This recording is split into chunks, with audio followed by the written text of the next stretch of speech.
dahilan sa Tagalog po ang inyong opening remarks. Hayaan po niyo ko na mag-English naman.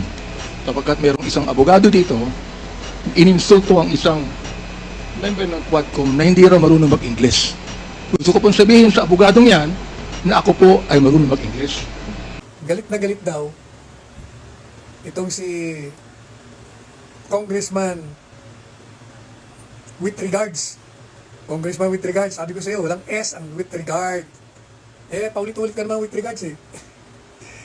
Tuloy, napag-aalata na walang-wala ka sa grammar pagdating sa English. Huwag ka na kasi mag-English. Baka mas marunong pa ako sa kanya mag-English. Ito po ang opening remarks ko sa ating Senior Deputy Speaker, sa ating Deputy Speaker, sa aking mga co-chairs, ladies and gentlemen, colleagues at mga kababayan. Today marks a significant development in our ongoing inquiry. Gusto ko yung abogado natin na nang-insulto dito sa isang member natin dito, makinig ng mabuti at i-correct niya ang English ko kung kinakailangan.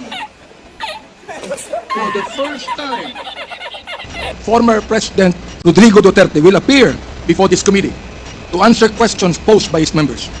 I would like to begin by thanking him for his presence. Thank you, Mr. President, for coming here. Rest assured po that Congress recognizes your role as our former President, and we will extend to you the respect that the position deserves. Maraming salamat po. Respect, but not deference, Mr. Chairman. However, my friends, colleagues, let me draw a clear line here. While we should be respectful, we cannot be differential. Mga kababayan, watching today with us, it is important to stress that respect and deference are two different things. It is vital that we, as representatives of the people, remember that distinction, because our ultimate allegiance is not to any one individual, no matter how high their office. Pakibasa! Pakibasa! Putik ang galing! One eternity later. Inurasan ko po kayo, Mr. Chairman. 10 minutes po yung opening remarks. Si Chairman Paduano, 5 minutes.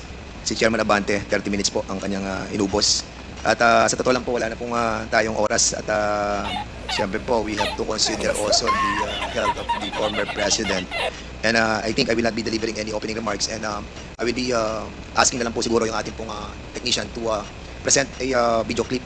And that will form part of my opening remarks, Mr. Chair. And advice lamang po kay sa ating chairman, huwag masyadong seryoso yung mga bashers mo. As a matter of fact, madami po talaga mga bashers, pero alam mo mga troll farms yan eh. At huwag na lang po natin intindihin. Kung ayaw mo masaktan, no, edi huwag ka magbasa.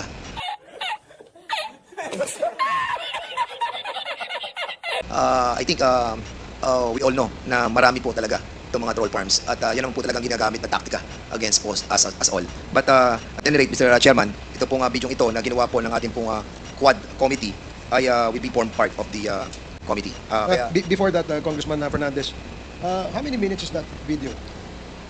Siguro mga ano po yan. Kung meron kang 10 minutes, meron siyang 30 minutes, meron siyang 5 minutes, 7 minutes po yan siguro. So, make sure it's a short presentation. It's a short Your presentation, Honor. Mr. Chairman. Okay, salamat po. Sige. Mr. Chair. Yes, Congressman Gusto ko Abante. lang pong sagutin yung sinabi ni Congressman Fernandez. You have 2 minutes.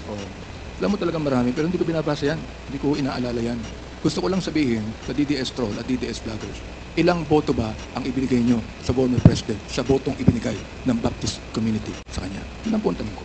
Thank you, Congressman Abante. You have made your point in your opening statement. So we will now proceed.